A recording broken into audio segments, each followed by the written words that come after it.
నమస్కారం city cable CPC news కు స్వాగతం. ముందుగా ముఖ్యాంశాలు. రాష్ట్రాన్ని భ్రష్టు పట్టించిన మాజీ సీఎం వైఎస్ జగన్తో పాటు వైసీపీ నేతలకు ఇతరులను విమర్శించే హక్కు లేదు. వైసీపీ నాయకుల తీరుపై జమ్మలమడుగు ఎమ్మెల్యే ఆది నారాయణ రెడ్డి ధ్వజం. తెలుగుదేశం మహానాడు కార్యక్రమ ఏర్పాట్లను పరిశీలించిన అధికారులు, టీడీపీ నేతలు నిర్ణీత గడువులోగా పనులు పూర్తి చేసి ప్రోటోకాల్ మేరకు చర్యలు చేపట్టాలని దిశానిర్దేశం.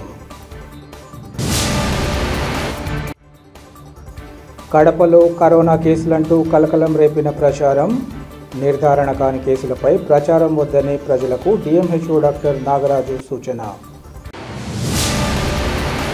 రాష్ట్రాన్ని భ్రష్టు పట్టించిన మాజీ సీఎం వైఎస్ జగన్మోహన్ రెడ్డితో పాటు భూ కబ్జాదారులకు నెలవైన వైసీపీలోని నాయకులు ఇతరులు విమర్శించే హక్కు లేదని జమ్మలమడుగు ఎమ్మెల్యే ప్రభుత్వ విప్ ఆది నారాయణ రెడ్డి తెలిపారు. కడపలోని ఆర్ఎండ్బి అతిథి గృహంలో ఏర్పాటు చేసిన విలేకరుల సమావేశంలో ఆయన మాట్లాడారు. వైఎస్ జగన్ కల్లిబుల్లి మాటలు నమ్మే స్థితిలో జనం లేరన్నారు. షర్మిల చేస్తున్న ఆరోపణలపై సిబిఐ విచారణ జరిపితే వాస్తవాలు వెలుగులోకి వస్తాయన్నారు. వైఎస్ జగన్తో పాటు ఆ పార్టీ నేతలు లిక్కర్ కేసుల్లో, సిబిఐ, ఈడీ కేసుల్లో తగిన మూల్యం చెల్లించుకోవాల్సి వస్తుందన్నారు. దేశ ప్రధాని నరేంద్ర మోదీ సారథ్యంలో అనేక సంక్షేమ కార్యక్రమాలు కొనసాగుతున్నాయని ఈ సందర్భంగా చెప్పారు. ప్రపంచమంతటా ఆయనను విశ్వగురువుగా పేర్కొంటోందని, మొన్నటికి మొన్న పాకిస్తాన్తో జరిగిన యుద్ధంలో శక్తియుక్తులను ప్రదర్శించి మన దేశం పైచేయి సాధించడంలో ఆయన కీలక పాత్ర పోషించారన్నారు. గతంలో చంద్రబాబు ఉన్నతాశయాన్ని గుర్తించిన మోదీ కోట్లాది రూపాయల నిధులు అందించి రాష్ట్ర రాజధాని అమరావతి నిర్మాణం పూర్తి చేయడం జరుగుతుందని తెలిపారు. జగన్ రెడ్డి చేసిన తప్పులు చేయడం ఇతరులకు సాధ్యం కాదన్నారు. దౌర్జన్యాలు, మోసాలు, అబద్ధాలు చెప్పడంలో, దొంగ ప్రచారం చేయడంలో జగన్ రెడ్డి దిట్ట అన్నారు. 3 సంవత్సరాల్లో అమరావతి, పోలవరం పూర్తి కాబోతుందన్నారు. రాయలసీమకు సంబంధించి 82,000 కోట్లతో పెద్ద స్కీమ్కు టెండర్లు పిలువబోతున్నట్లు ఆయన చెప్పారు.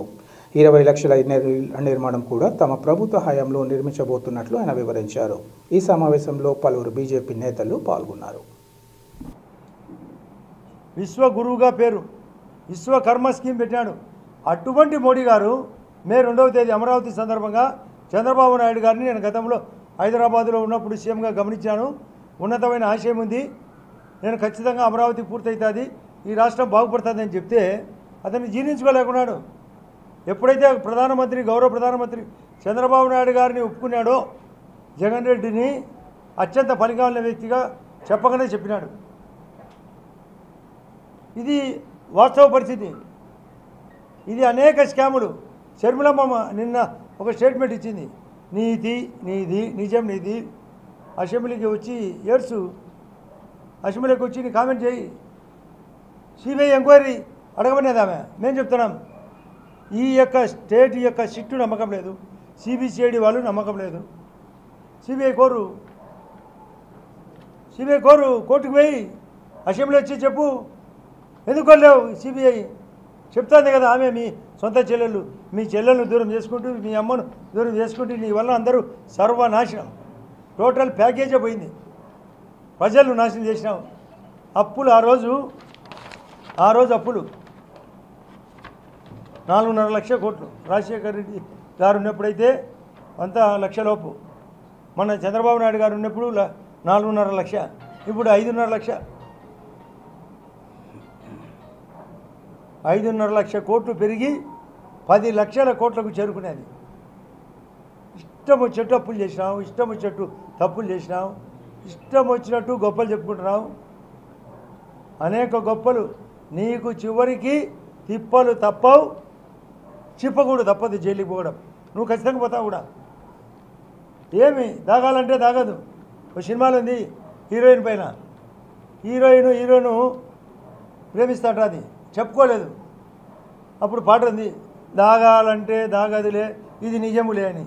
ఇక్కడ దాగాలంటే ఏం దాగదు, ఆగాలంటే ఆగదు. నీ వరకు ప్రయాణం. బిగ్ బాస్ నువ్వే, బిగ్ బాస్ మొత్తము. ప్రతి దాంట్లో ఆ డోర్ అర్సాకనుమా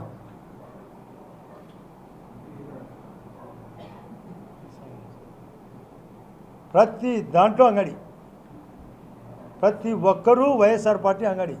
ఈరోజు కూడా పేపర్లు వచ్చింది, మన సజ్జల రామకృష్ణారెడ్డి యొక్క ఫారెస్ట్ ల్యాండు గౌరవ కలెక్టర్ గారు తిరిగి వాపసు చేసినాడు. దేవిరెడ్డి శంకర్ రెడ్డి అనేవాడు కేసులో ముద్దాయిగా పులివెందుల్లో భూములు స్కామ్ లింగాల మండలం తన సొంత ఊరు దన్నబాగులో ఎక్కడ దొరికితే అక్కడ కబ్జా భూ కబ్జాలు మొత్తం. ఇటువంటి క్యారెక్టర్ మరొకరిని విమర్శించే ఎక్కేలేదు.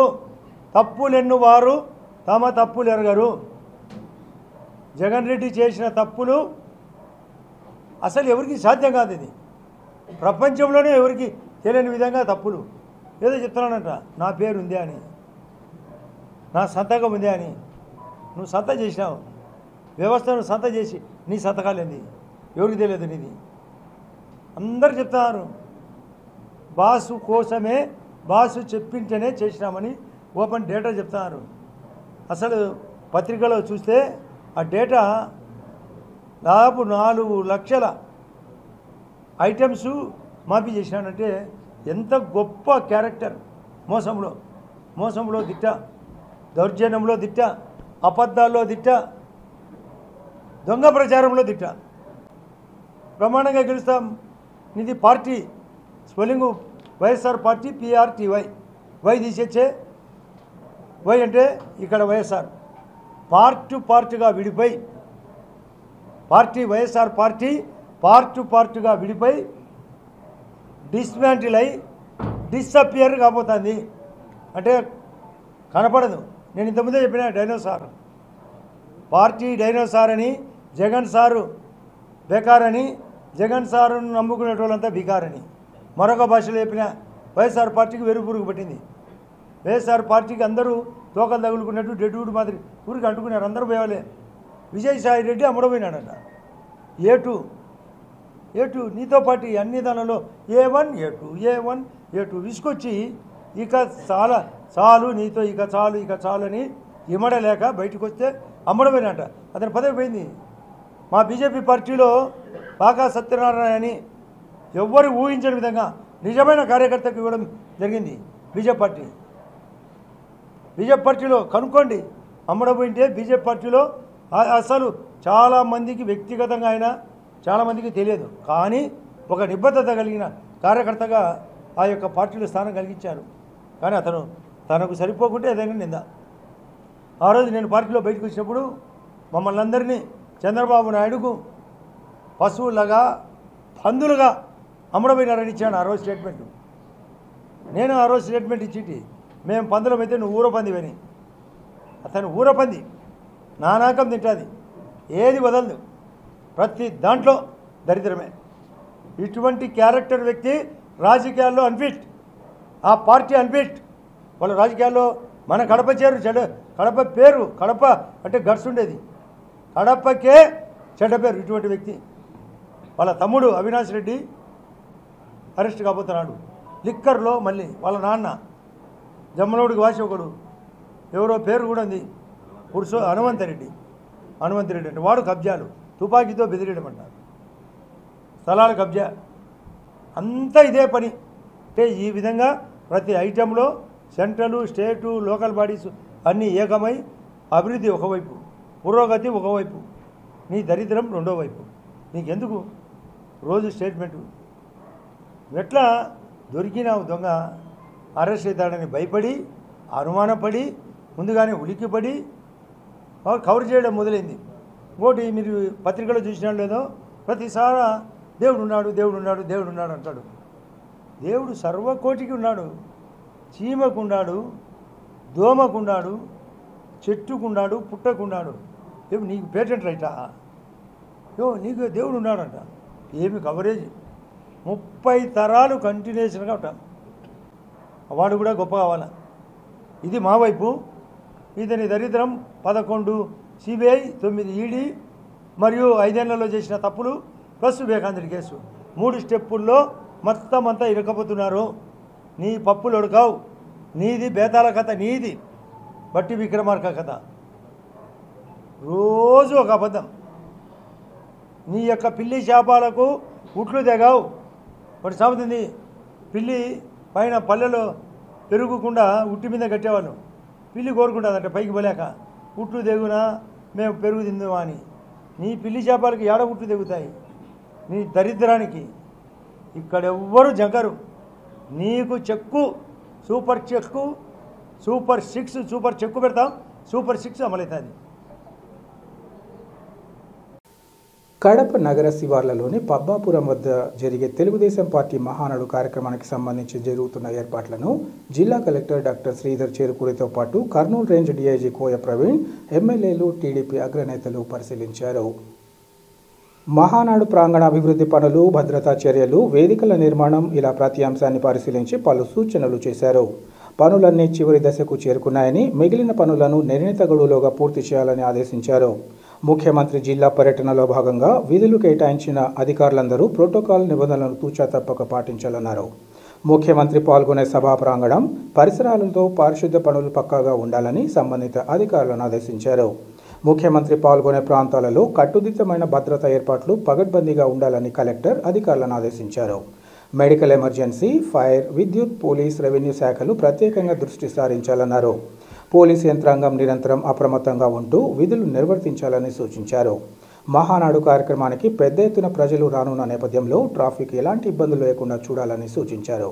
ఈ కార్యక్రమంలో joint collector Aditi Singh, SP easy Ashok Kumar, TDP polit bureau సభ్యుడు శ్రీనివాసరెడ్డి, పలువురు ప్రజాప్రతినిధులు పాల్గొన్నారు.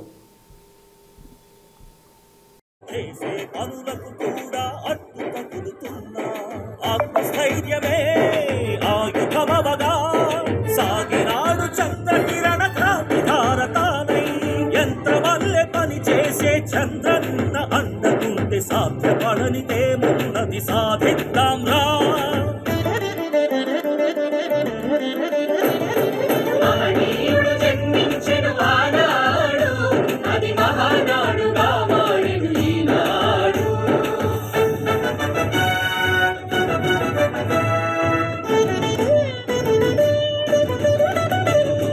అదిగో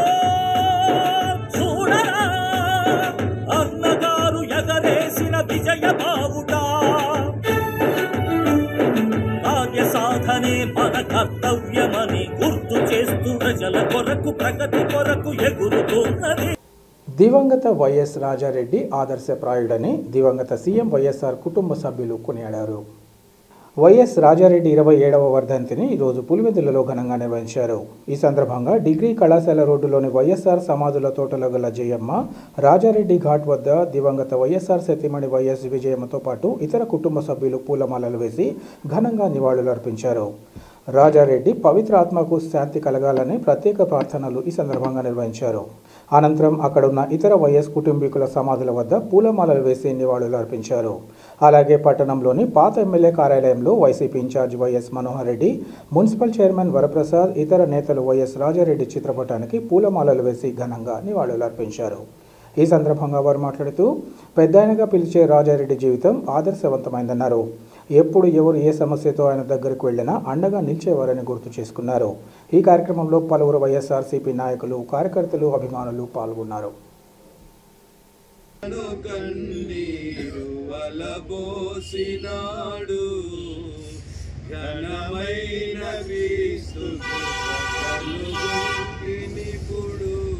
వైఎస్ రాజారెడ్డి గారి యొక్క 27వ జ్ఞాపకార్థంగా ఈరోజు మనము ఇక్కడ చేరి ప్రభుని స్తుతిస్తూ వారి జ్ఞాపకాల్ని ఈ సందర్భంగా ఒక వాక్యం చదువుకుంటాం. యోబు గ్రంథం 7వ అధ్యాయము మొదటిగా నీతిమంతుల జ్ఞాపకం చేసుకుంట ఆశీర్వాదం. ఇక్కడ యోబు తన యొక్క స్వీయ అనుభవాన్ని మాట్లాడు.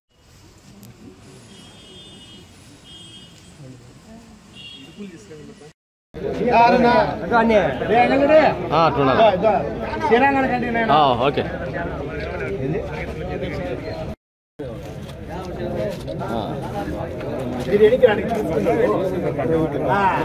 వచ్చాడు.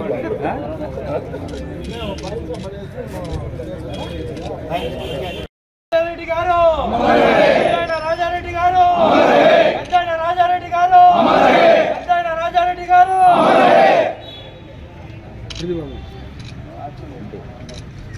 ఓకే ఓకే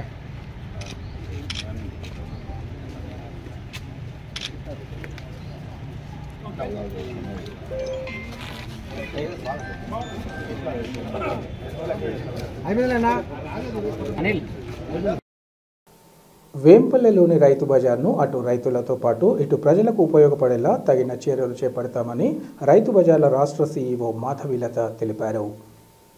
గత వైఎస్ఆర్సీపీ ప్రభుత్వంలో 1,20 లక్షలతో వేంపల్లి పట్టణంలో రైతు బజార్ను నిర్మించారు. అయితే అది రైతులకు వినియోగంలోకి రాలేదని ఫిర్యాదు అందడంతో ఈరోజు రాష్ట్ర రైతు బజార్ల చీఫ్ ఎగ్జిక్యూటివ్ ఆఫీసర్ మాధవీలత స్థానిక రైతు బజార్ను పరిశీలించారు. రైతు బజార్లో స్టాల్స్ అన్నీ చాలా చక్కగా ఉన్నాయని జిల్లా కలెక్టర్తో మాట్లాడి రైతులకు వినియోగంలోకి వచ్చే విధంగా చూస్తామని ఈ సందర్భంగా చెప్పారు. రైతు బజార్ను త్వరలో ప్రారంభించాలని బీజేపీ జిల్లా ప్రధాన కార్యదర్శి గాలి ప్రసాద్ ఆమెకు వినతి పత్రాన్ని అందించారు. ఈ సందర్భంగా ఆమె మాట్లాడుతూ కడప వేంపల్లి రైతు బజార్లను పరిశీలించేందుకు జిల్లాకు రావడం జరిగిందన్నారు. దళారుల వద్ద రైతులు మోసపోకుండా ఉండేందుకు రైతు బజార్లను ఏర్పాటు చేశామన్నారు. వినియోగదారుల సౌకర్యం మేరకు తక్కువ ధరలకు నాణ్యమైన కూరగాయలు రైతు బజార్లో అందుబాటులో ఉంటాయన్నారు. రాష్ట్రంలో 125 రైతు బజార్లు ఉన్నాయని రైతు బజార్లో ఉన్న స్టాల్స్ను రైతులకు ఉచితంగా ఇస్తామని ఆమె తెలిపారు. ఈ కార్యక్రమంలో ఆమెతో పాటు రైతు బజార్ ఎస్టేట్ ఆఫీసర్ బత్తల రుచిత ఇంకా ఇతర అధికారులు పాల్గొన్నారు. జేసీ గారిని కలిసాము, కలెక్టర్ గారిని కలిసి చెప్పడం జరిగింది. ఎంతమంది అందరూ అధికారులు వచ్చి చూసిపోతారు కానీ ఇంతవరకు దీని మీద మాత్రం మీరైనా కనీసం రైతుల వరకు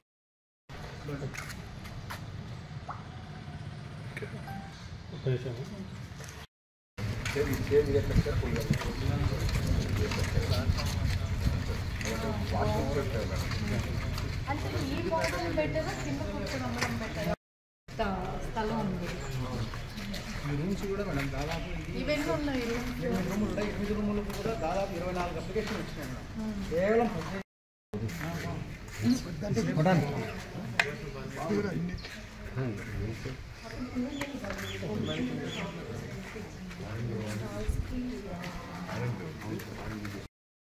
కడప రైతు బజారు, వేంపల్లి రైతు బజార్ విజిట్ చేయడం జరిగింది.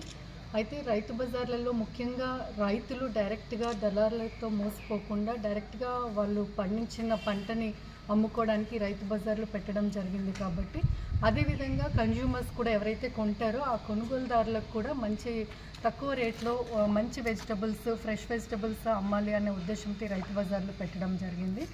అయితే ఈరోజు ఇక్కడ వేంపల్లిలో మనకి కట్టిన రైతు బజార్ ఇంకా ఓపెన్ అవ్వలేదు, ఇంకా నాన్ ఫంక్షనల్లో ఉంది అనేది కంప్లైంట్ రావడం జరిగింది. ఈరోజు ఇక్కడ ఇన్స్పెక్షన్ చేస్తే చాలా చక్కగా ఇక్కడ మంచి స్టాల్స్ కట్టి ఉన్నారు.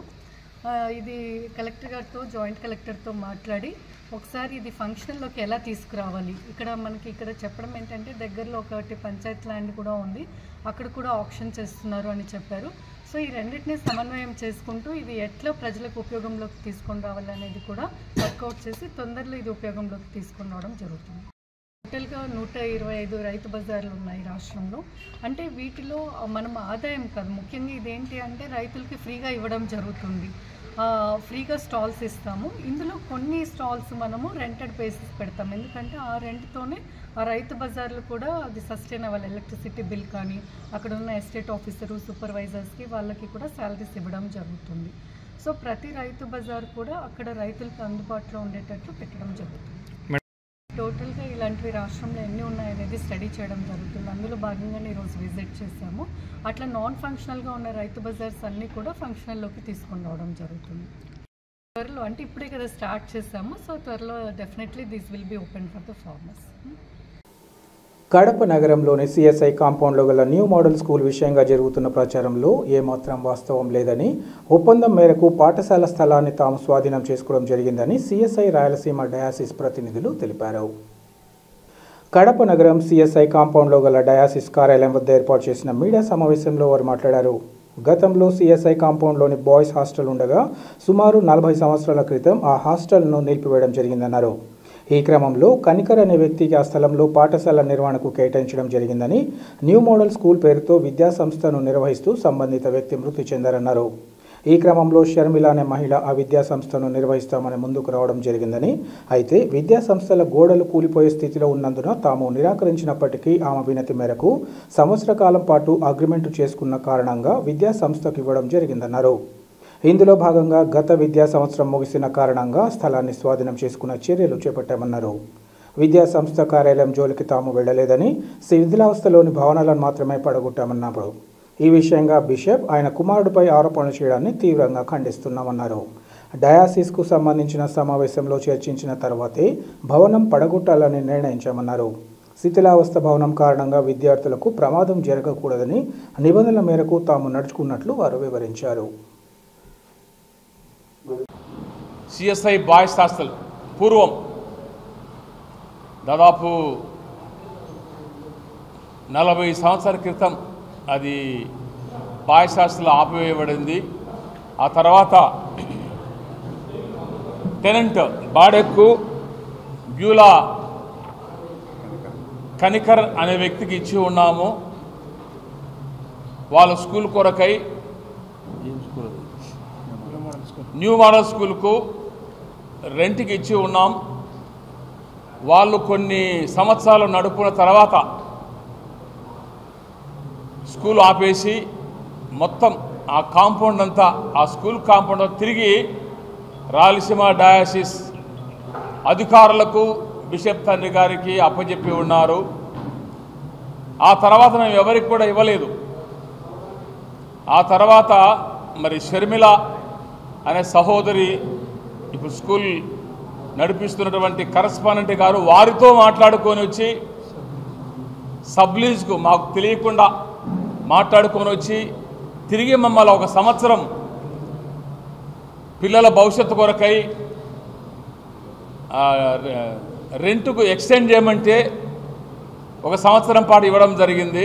అప్పుడే తిరిగి ఒప్పందం మేరకు రాయించుకున్నాం. మేము సంవత్సరం అయిన తర్వాత నువ్వు వదిలిపెట్టాల్సిందే, ఎందుకంటే రూములు 100 సంవత్సరాల క్రితం ఉండేటవి కూలిపోతే శిథిలావస్థకి వెళ్ళిపోయినాయి.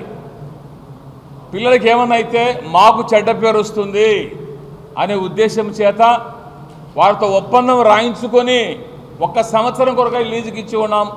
వాళ్ళు బంగపోతా బతిమలాడుతామంటే స్కూల్ అయిపోయిన తర్వాత అకాడమిక్ ఇయర్ అయిపోయిన తర్వాత వాళ్ళు అప్పగిచ్చారు. వాళ్ళు రికార్డ్స్ ఏమైనా ఉంటే ఆఫీస్ రూమ్లో ఉన్నాయి.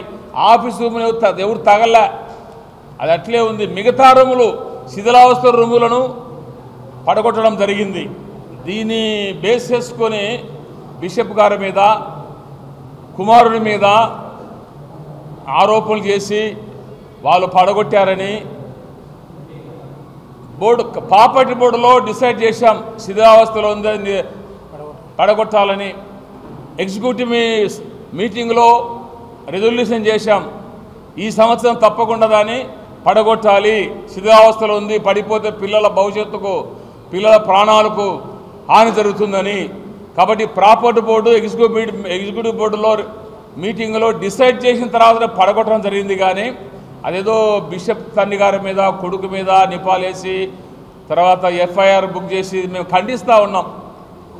డయాసిస్ ఆఫీస్ బేరర్స్గా తీసుకున్న తీర్మానం మేరకు బోర్డు తీర్మానం మేరకు ఆ స్కూలు శిథిలావస్థలో ఉన్నటువంటి రూములు పడగొట్టడం జరిగింది. ఇంతకు తప్ప వేరే ఉద్దేశం లేదని అనవసరంగా అధికారంలో ఉన్న వారి మీద నిందలు వేసి వారి యొక్క డిగ్నిటీకి భంగం కలగకుండా చేయాలని మనవి చేస్తూ ఇది వాస్తవాలు, దీన్ని మేము మీకు సమర్పిస్తూ ఉన్నాం. అందరికీ తెలియజేయండి, సమాజానికి తెలియజేయండి, అన్ని న్యూస్లో అందించవలసిందిగా మనవి చేస్తూ ఉన్నాం. As a vice president Rayalaseema diocese. సిఎస్ఐలో చర్చ్ ఆఫ్ సౌత్ ఇండియాలో అమ్మడాలు కొనడాలు ఉండవు. అది ఎవరు జరగలేదు. ఈ బిషప్ వచ్చినామంటే ఏ అమ్మడాలు చేయలేదు, కొనడాలు జరగలేదు. 100 సంవత్సరముల పైబడిన పాత గదులు మా యొక్క ప్రాపర్టీలో ఉన్నటువంటి సిఎస్ఐ బాయ్స్ హాస్టల్ గదులు. అందుకే మేము మా యొక్క సెంట్రల్ బోర్డ్ అనగా ఎగ్జిక్యూటివ్ బోర్డు నందు ఎక్కడెక్కడైతే ఈ విధంగా పాతబడిన బిల్డింగులు ఉన్నాయో ఇవి ఒక ఇన్స్టిట్యూట్లకు నడిపించబడితే అక్కడ కూర్చున్న విద్యార్థుల మీద ఏదైనా వర్షము చేత బాగా తడవబడి అవి ఉన్నట్టుండి పడిపోతే ఆ పడిపోయినప్పుడు కలిగినటువంటి ఇబ్బందులను దృష్ట్యా పిల్లలకు ఇబ్బందులు కలగకూడదు అన్నటువంటి విధానములోనే మేము పాతబడినటువంటి బిల్డింగులను డెమాలిష్ చేయడానికి దానికి సంబంధించిన ఎగ్జిక్యూటివ్ బోర్డు నందు రెజల్యూషన్ చేయడము జరిగినది. ఇది రాయలసీమ అధ్యక్ష మండలంలోని గురువులకు, ఆయా బోర్డ్స్ మెంబర్స్కు అందరికీ తెలిసినటువంటి విషయమే. ఈరోజు అది డెమాలిషన్ జరిగింది అనడానికి ఇది ఒక రాత్రిపూట పుట్టుకొని వచ్చినటువంటి విషయము కాదు. ఇది ఎన్నో నెలల క్రితమే ఎగ్జిక్యూటివ్ బోర్డు నందు రిజల్యూషన్ చేయబడినటువంటి ఒక విధానము. అంతే తప్ప ఇది బిషప్ గారు కానీ బిషప్ కుమారుడు కానీ రాత్రికి తీసుకున్నటువంటి నిర్ణయము అస్సలు కానే కాదు. కడపలో కరోనా కేసులు వెలుగు చూస్తున్నాయంటూ వస్తున్న అంశంపై ఇంకా నిర్ధారణ కాలేదని, ఇలాంటి తరుణంలో కేసులంటూ ప్రచారం చేయడం తగదని జిల్లా వైద్య ఆరోగ్య శాఖ అధికారి డాక్టర్ నాగరాజు తెలిపారు. కడప రిమ్స్లో కోవిడ్ పాజిటివ్ కేసులన్న ప్రచారం ఈరోజు నగరంలో కలకలం సృష్టించింది. దేశవ్యాప్తంగా కేసులు వెలుగు చూశాయని మీడియా ద్వారా తెలుసుకున్న ప్రజలు, మీడియా సంస్థల ప్రతినిధులు వాస్తవాలు తెలుసుకునేందుకు ప్రయత్నించారు. ఈ విషయంగా జిల్లా వైద్య శాఖ అధికారి డాక్టర్ నాగరాజు మీడియాకు వివరణ ఇచ్చారు. షేక్ గౌసున్ ముబీన్ అనే 75 సంవత్సరాల మహిళ నంద్యాల నుంచి జ్వరం, దగ్గు, జలుబుతో కడపకు రావడం జరిగిందన్నారు. ఈ మహిళ ఇటీవల అనారోగ్యం కారణంగా ప్రైవేట్ ఆసుపత్రిలో చూపించుకుందన్నారు. ఈ క్రమంలో వయసు పైబడ్డం, లంగ్ ఇన్ఫెక్షన్ కారణంగా ముందు జాగ్రత్తగా ఆమెను రిమ్స్ కోవిడ్ వార్డులో అడ్మిట్ చేశామన్నారు. అంత మాత్రాన కోవిడ్ పాజిటివ్ కేసులు నమోదయ్యాయని ప్రచారం చేయడం సరికాదన్నారు. అసలు కోవిడ్ పరీక్షలకు సంబంధించి సామాగ్రి తమ వద్ద లేదని, ఇలాంటి తరుణంలో పరీక్షలు ఎలా చేస్తామని అన్నారు. కోవిడ్ను తాము ఎదుర్కొన్నామని, కేసులు నమోదైతే తగిన ప్రోటోకాల్ అమలు చేస్తామన్నారు. దేశమంతటా 257 కేసులు నమోదయ్యాయని సమాచారం అందుతోందన్నారు. వైద్య ఆరోగ్య శాఖ అన్ని చర్యలు చేపడుతోందని, ప్రజలు ఎలాంటి భయాందోళనకు గురి కావాల్సిన అవసరం లేదని ఆయన తెలిపారు.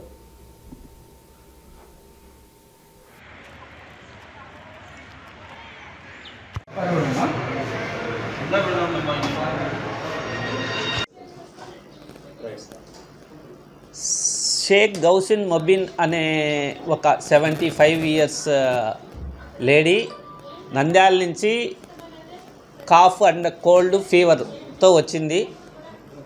దాన్ని ఆమె ప్రైవేట్ హాస్పిటల్లోన, ప్రొద్దుటూరులోన, అలానే ప్రైమ్ హాస్పిటల్ ప్రైవేట్ హాస్పిటల్లో అడ్మిట్ చేసుకునింది. నెక్స్ట్ వీళ్ళు జీజీహెచ్కి వెళ్ళారు. అంటే బాగుందని వెళ్ళిపోయారు, మళ్ళీ వచ్చినారు. జీజీహెచ్కి వెళ్తే జీజీహెచ్లో కోవిడ్ వార్డులో అడ్మిట్ చేయడం జరిగింది. ఎందుకంటే ఓల్డ్ ఏజ్ ఉంది, కొద్దిగా సివియర్ లంగ్ ఇన్ఫెక్షన్ ఉంది అని. దానివల్ల వీళ్ళంతా కోవిడ్ అని చెప్పి దాన్ని ఇది చేయడం జరుగుతుంది. కాబట్టి దీన్ని గవర్నమెంట్ ఏదైనా కూడా మీరు ఇక్కడికి రావాల్సిన అవసరం లేదు. ఎందుకంటే ప్రతి ఒక్కటి అది కరెక్ట్గా కనుక్కోకుండా ప్రెస్లో కానీ దీంట్లో కానీ వస్తూ ఉంది. కాబట్టి దయచేసి అలాంటివి చేయకుండా, ఒకవేళ ఏదైనా ఎప్పుడైనా కేసెస్ కోవిడ్ మనమేమి కొత్తగా చూసింది కాదు, నెక్స్ట్ కేసెస్ ఏవైనా వచ్చినా కూడా మనము ఇదిగా చేయడం జరుగుతుంది. యాజ్ పర్ ప్రోటోకాల్ మెయింటైన్ చేయడం జరుగుతుంది. కాబట్టి దీన్ని ఊరికేనే లేని దాన్ని పిక్చరైజ్ చేసి ఇది చేయాల్సిన అవసరం లేదు. Thank you.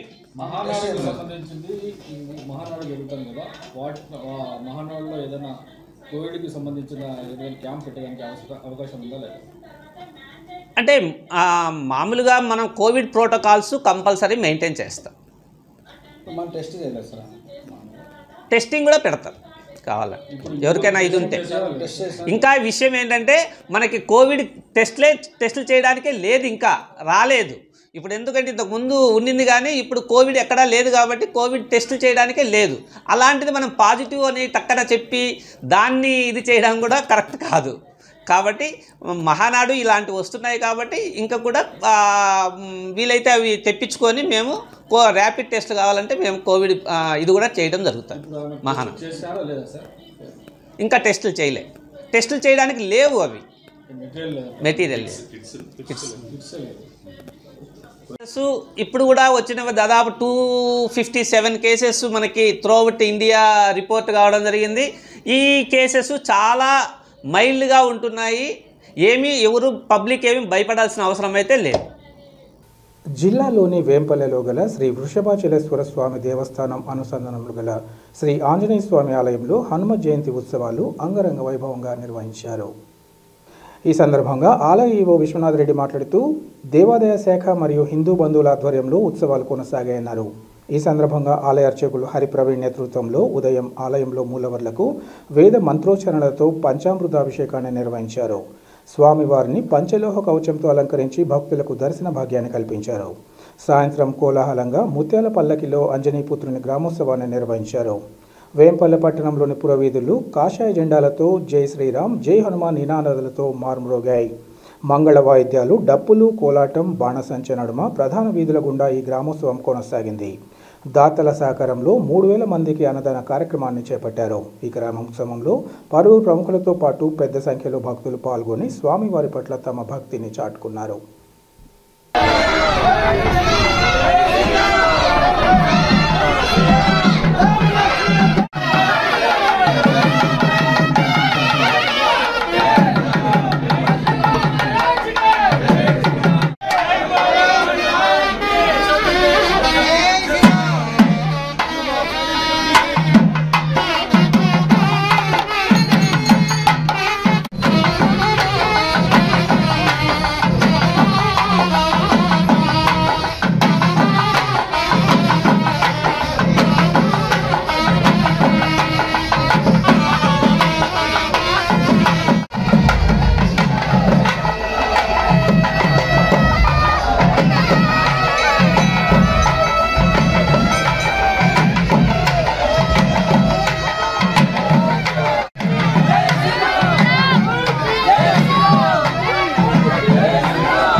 వార్తలు ముగించే ముందు ముఖ్యాంశాలు మరోసారి. రాష్ట్రాన్ని భ్రష్టు పట్టించిన మాజీ సీఎం వైఎస్ జగన్తో పాటు వైసీపీ నేతలకు ఇతరులను విమర్శించే హక్కు లేదు. వైసీపీ నాయకుల తీరుపై జమ్మలమడుగు ఎమ్మెల్యే ఆది నారాయణ రెడ్డి ధ్వజం. తెలుగుదేశం మహానాడు కార్యక్రమ ఏర్పాట్లను పరిశీలించిన అధికారులు, టీడీపీ నేతలు నిర్ణీత గడువులోగా పనులు పూర్తి చేసి ప్రోటోకాల్ మేరకు చర్యలు చేపట్టాలని దిశానిర్దేశం. కడపలో కరోనా కేసులంటూ కలకలం రేపిన ప్రచారం. నిర్ధారణ కాని కేసులపై ప్రచారం వద్దని ప్రజలకు డిఎంహెచ్ఓ డాక్టర్ నాగరాజు సూచన. సిటీ కేబుల్ సిపిసి న్యూస్ ఇంతటితో సమాప్తం. నమస్కారం.